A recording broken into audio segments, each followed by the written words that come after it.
Olá, turma!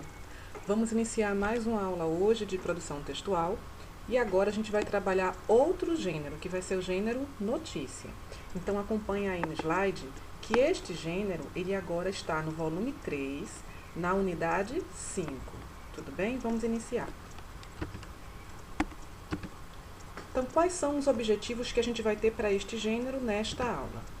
Primeiro, a gente tem que reconhecer as características principais da notícia. Então, a gente sabe que notícia a gente vai encontrar em jornais, em outros suportes. E quando vocês entrarem em contato com o texto, vocês têm que saber olhar e falar: ah, isso aqui é uma notícia. Não, isso aqui é uma entrevista. Isso daqui é uma reportagem. O objetivo é fazer com que vocês identifiquem o gênero notícia. Reconheçam o gênero notícia. Ok? Então, a gente também tem outro objetivo, que é fazer vocês compreenderem a função social deste gênero. Todo gênero a gente sabe que tem uma função social, um suporte e uma estrutura específica, peculiar, o que diferencia um do outro, ok? Então vamos para o nosso roteiro. O que a gente vai fazer hoje nesta aula? A gente vai ver o conceito do que seria notícia, a gente vai ver algumas características, as principais características da notícia, e também a gente vai ver a questão ideológica dentro deste gênero. Este aí eu acho que é o ponto principal e mais importante desta aula de hoje, ok? Vamos lá. Então, olha, lá no livro integrado, na página 6 de vocês, tem essa definição. Eu cortei e coloquei aqui para a gente fazer o conceito, as características e o trabalho com a ideologia baseada no material de vocês, ok? Então, vamos lá. Acompanha aí na página 6. O que ele chama de notícia? Não é? Essa é uma citação do Dicionário de Gêneros Textuais, né, do Sérgio Roberto Costa. Ele fala assim: é um relato ou narrativa de fatos, acontecimentos, informações recentes ou atuais do cotidiano ocorridos na cidade, no campo, no país ou no mundo, os quais têm grande importância para a comunidade e o público leitor, ouvinte ou espectador. Esses fatos são, pois, vinculados em jornal, revista, rádio, televisão, internet. Então, aí ele traz aquele conceito mais formal do que seria notícia, que a gente, quando lê, a gente entende logo, né? Então, notícia, gente, ela tem esse caráter temporal. Então, a notícia é algo que a gente divulga no jornal, na revista, na rádio, na televisão, na internet, em qualquer outro suporte, para fazer o quê? Para informar as pessoas de algo. Este algo, ele é uma informação. Então, se é uma informação, está dentro do campo do mundo real, não é uma ficção, não é uma mentira, não é? Então, é uma informação que eu repasso às pessoas. Por quê? Porque essa informação ela é de interesse social. Ela pode ser uma informação que tem a ver com uma prestação de serviço público, é uma informação que tem a ver com um concurso que vai surgir, com um vestibular que vai surgir, há algum acidente que aconteceu, alguma calamidade que aconteceu. Imagine o que seria de nós nesse período de pandemia se não existissem as notícias, né, por mais que exista uma certa restrição vindo de países da Ásia, mas a gente conseguiu saber do coronavírus no início do coronavírus, porque era uma notícia, então se espalhou a nível local, depois a nível continental e extracontinental até chegar aqui no Brasil. Então, por meio da internet, de jornais e de outros suportes, a gente consegue captar informações do mundo todo. Então, a notícia, ela é um dos principais gêneros textuais para a construção do teu conhecimento de mundo, porque é a partir da construção do conhecimento de mundo, é a partir da construção e da captação de informações que a gente consegue refletir e criar nossa própria argumentação, ok? Vamos dar prosseguimento. Na página 11, ele também continua falando a respeito disso, ele coloca assim: a notícia é um texto mais objetivo. Então, peraí, a notícia é algo que eu vou direto ao ponto. Eu não fico fazendo redundâncias, nem cercando a informação. Eu não tenho que fazer, como é que eu coloco para vocês, eufemismos em relação a ela. Eu vou direto ao ponto. Eu vou lá e falo o que eu tenho que falar. Ela tem que ser clara e objetiva. Em que o autor evita transmitir sua opinião de forma explícita. Grifem essa parte aí, forma explícita, quando a gente for trabalhar. Daqui a pouquinho eu vou falar para vocês em relação a por que ele falou forma explícita. Então, ele também colocou aí que o autor ele evita transmitir sua opinião, porque se notícia é uma informação, algo que eu vou ter que escrever e vai ser verdadeiro ou vai ser falso, ela não pode ser uma perspectiva pessoal. Então, notícia é um gênero textual que trabalha especificamente com a objetividade, com a impessoalidade, já que eu não estou transmitindo a minha opinião. e eu não mostro claramente o quê? A minha opinião de forma explícita. Ok? Nesse sentido, é escrita sempre na terceira pessoa do singular. A terceira pessoa do singular, gramaticalmente, ela marca a impessoalidade. Então, eu ser impessoal é eu não atribuir dentro do meu texto a primeira pessoa. Não é? E aí, quando eu coloco o ele, né, não é o eles, é o ele. Quando eu coloco a terceira pessoa do singular, eu transmito esta impessoalidade. Ok? E apresenta precisão na linguagem. Então, o que? Tem que ser objetivo e claro, de modo que sejam garantidas a veracidade das informações e a credibilidade do jornal. Gente, imagina se um jornal fosse emitir notícias carregadas de opinião, de juízo de valor, notícias duvidosas, né? A gente está no mundo aí que está brotando as fake news, né? Então, imagina se um jornal ele faz isso, ele perde a credibilidade. As pessoas assistem, veem, leem, mas aí quando constatam que aquela informação ela é duvidosa, ele perde o público leitor dele, ok? Então, vamos lá. No entanto, os textos se inserem em esferas sociais e há muitos interesses velados de quem escreve, do jornalista ou da empresa de comunicação. Essa última parte aí vai fazer um link com aquela opinião de forma explícita. Então, eu como entidade, eu como empresa, é lógico que eu vou selecionar aquilo que eu vou publicar. Por quê? Porque se for uma informação que todos estão publicando, que todos precisam saber, eu vou publicar no meu jornal. A maneira que eu vou publicar no meu jornal vai ser diferente que eu vou publicar nos outros, porque tem a ver com a minha seleção vocabular, tem a ver com aquilo que eu quero dar ênfase em relação a essa informação. Ok? Vamos dar prosseguimento aqui. Aí eu não coloquei as páginas na ordem porque eu estou trabalhando com vocês a construção primeiro do conceito e agora a gente vai trabalhar um pouquinho a respeito da função da linguagem que predomina na notícia. Então, vocês já devem ter trabalhado no ensino fundamental. A gente vai fazer apenas uma explanação aqui, que a função referencial é aquela função da linguagem, lembrem lá do quadro, né, do ato comunicativo, que foca a informação. A gente também pode chamar a função referencial de função o quê? Denotativa, porque tem a ver com o campo do real. Então, como é que funciona isso dentro da notícia? Está muito claro, né? Então, a gente acabou de falar que não pode ser ficção, não pode ter fatos duvidosos, mentirosos. São informações e essas informações elas são tidas como verdadeiras. Então, nada mais natural do que a gente utilizar para isso a função referencial. Então, vamos lá. Acompanhe aí. Ao se escrever com o intuito de transmitir informações, a função da linguagem que predomina no texto é a função referencial ou, eu acabei de colocar, denotativa, porque trabalha no campo do real. A função referencial ocorre quando a mensagem se volta para o referente dessa informação, para a situação. Então, eu foco a informação, objetivando transmitir informações precisas, sem exprimir avaliações pessoais ou persuasivas. Eu não vou usar um vocabulário, palavras tendenciosas para remeter o meu leitor a uma certa opinião, porque não é esse o objetivo da notícia. Ele faz o quê? Preste atenção, não é esse o objetivo principal, né? O objetivo primário. A notícia ela não tem essa função como gênero de convencer alguém a fazer algo, a acreditar em algo, né? É a função predominante nos textos expositivos e também nos informativos, retomando a ideia de que nós estamos trabalhando com notícia. Pronto. Aqui tem uma questão, lá na página 10 do material de vocês. Essa é uma questão, né, que trabalha justamente esse conceito do que seria notícia. Eu trouxe para vocês aqui, está no material, vocês vão fazer, a gente está fazendo agora, para que vocês apliquem um pouco dessa teoria que a gente viu até agora. Então, vamos lá.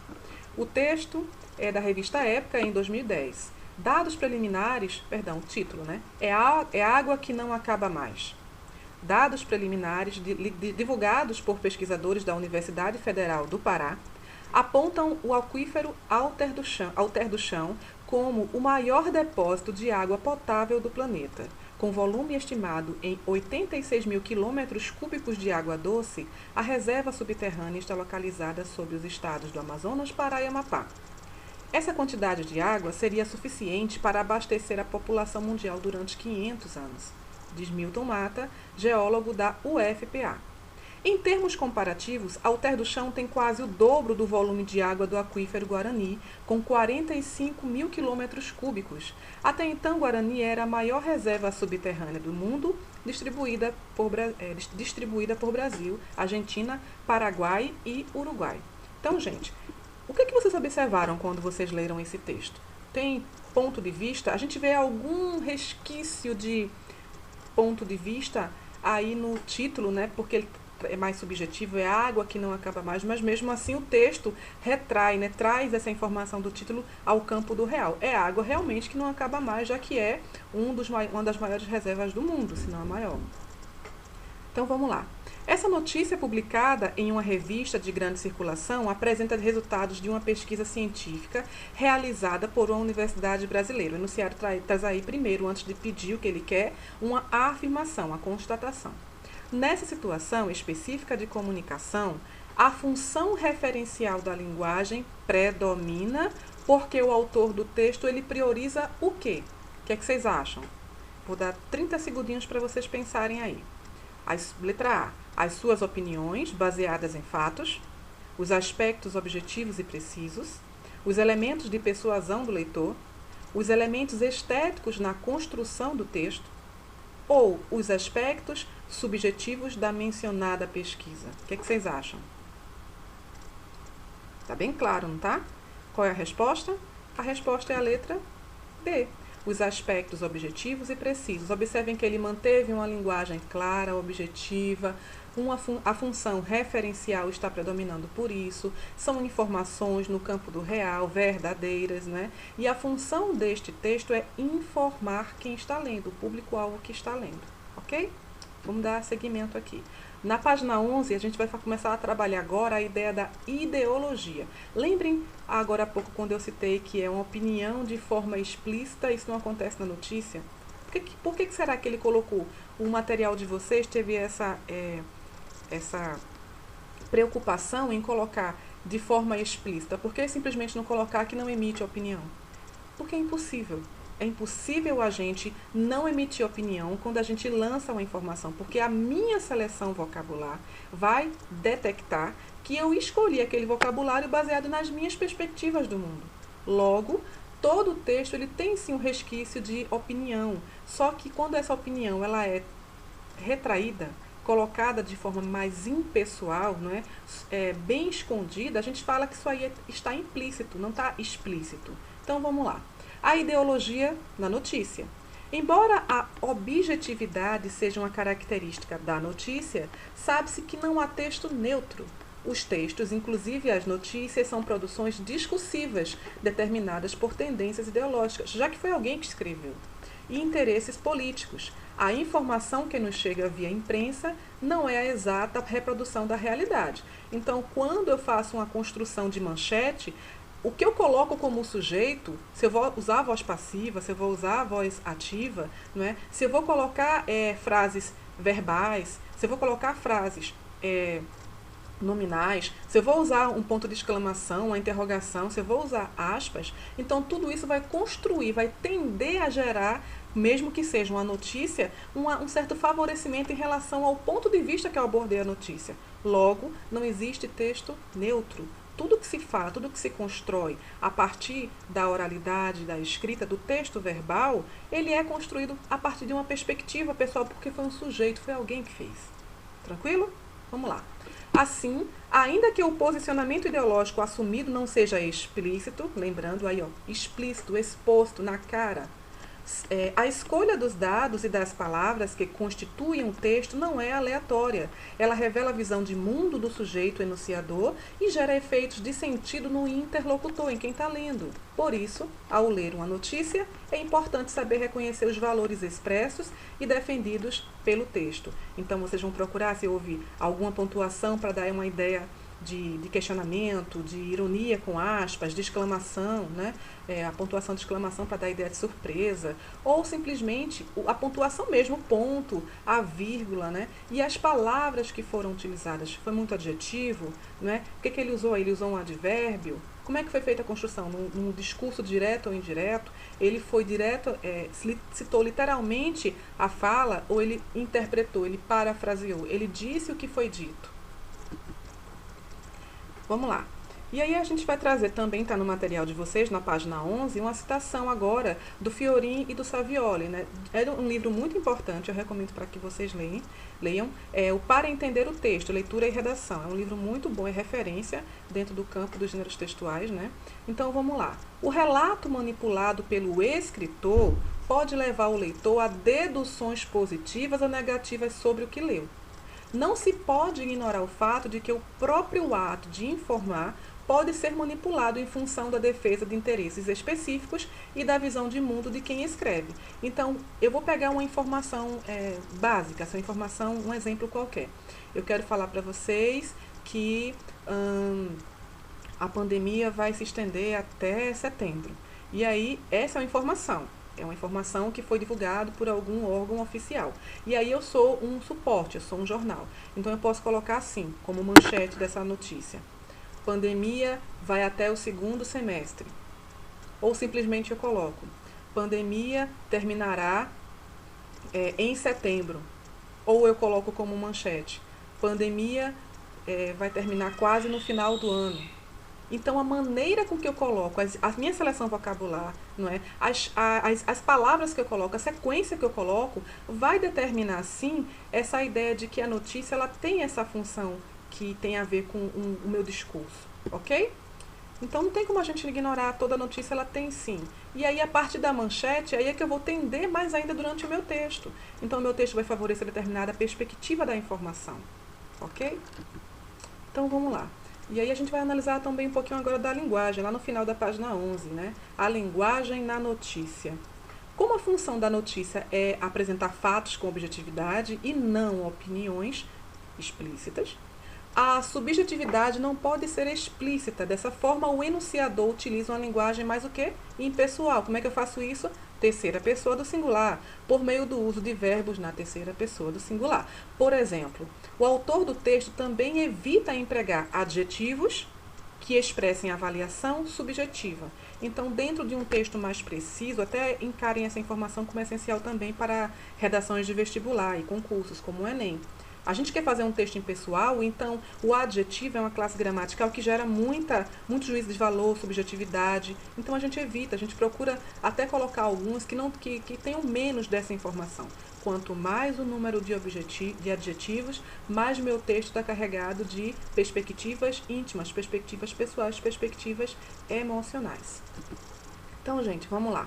Agora há pouco eu falei para vocês sobre discurso direto e indireto, né, dentro da notícia. Né? Eu selecionei falar, citar a fala do autor, transcrever a fala do autor, ou eu simplesmente peguei o que ele falou e eu repeti com as minhas palavras, eu parafraseei. Então, o que é discurso direto e discurso indireto dentro da notícia? Para que serve? Tem diferença?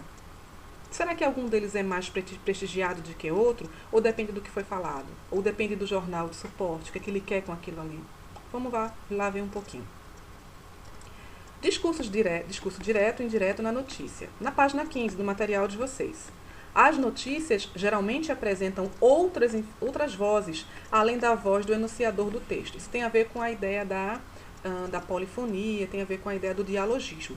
Nenhum texto que vocês vão ler na vida de vocês, nem aquele que vocês estão produzindo, eles são baseados do nada.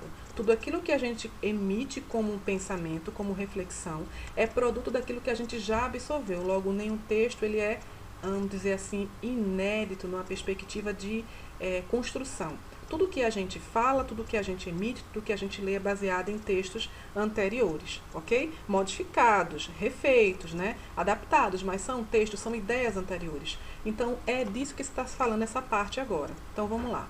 Essas vozes podem ser transcritas exatamente como foram enunciadas, então a gente chama isso de discurso direto. Vamos supor, o presidente falou, travessão, e aí fala do presidente. Ou formuladas pelo autor, segundo seu ponto de vista, o presidente falou que, pronto.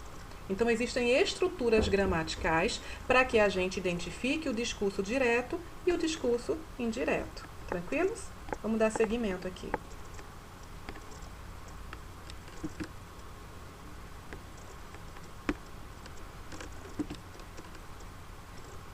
Então, vamos lá.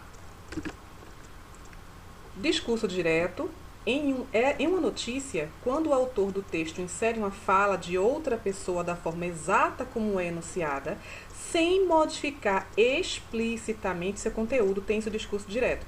Gente, discurso direto é a gente transcrever a fala das pessoas, ok? Do ponto de vista na escrita, a gente vai colocar sinais, né? Vai colocar elementos que vão marcar isso. A gente vai colocar os dois pontos, verbos para dar essa ideia de colocação da fala do outro, vamos colocar aspas, vamos colocar toda uma pontuação também, uma exclamação, uma interrogação, para falar se a pessoa fez uma pergunta ou se ela falou com espanto. O discurso direto, dentro da notícia, ele é mais utilizado porque é como se a gente estivesse, na verdade, associando a uma ideia de informação mais verídica, né? Foi a pessoa que falou. Eu eximo o suporte, o jornal, porque aquilo ali é a transcrição do que realmente a pessoa disse, né? E no discurso indireto, a gente já viu aqui, mas vamos rever a nível de revisão, quando o enunciador utiliza suas próprias palavras para expressar o que foi dito pela pessoa envolvida no fato noticiado. É uma paráfrase, né? Incorporando esse discurso ao seu, e aí tem-se o discurso indireto. Então, quando vocês estudaram isso no ensino fundamental, porque foi conteúdo do ensino fundamental de vocês, a gente sabe que existem verbos, tempos verbais, existem estruturas gramaticais que vão marcar o discurso direto, tanto quanto o discurso direto como quanto o discurso indireto também.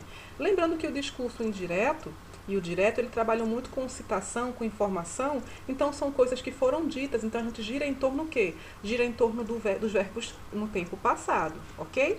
É mais para que vocês tenham aqui dentro do gênero a percepção, dentro da informação que vocês vão ler nas notícias, de que ele optou, quem produziu a notícia optou por fazer o discurso direto ou indireto. Isso também tem a ver com aquela questão de posicionamento, né? De apresentar uma opinião não explícita, implícita. É quando eu opto por falar exatamente o que a pessoa colocou, ou quando eu parafraseio o que a pessoa colocou dentro da informação.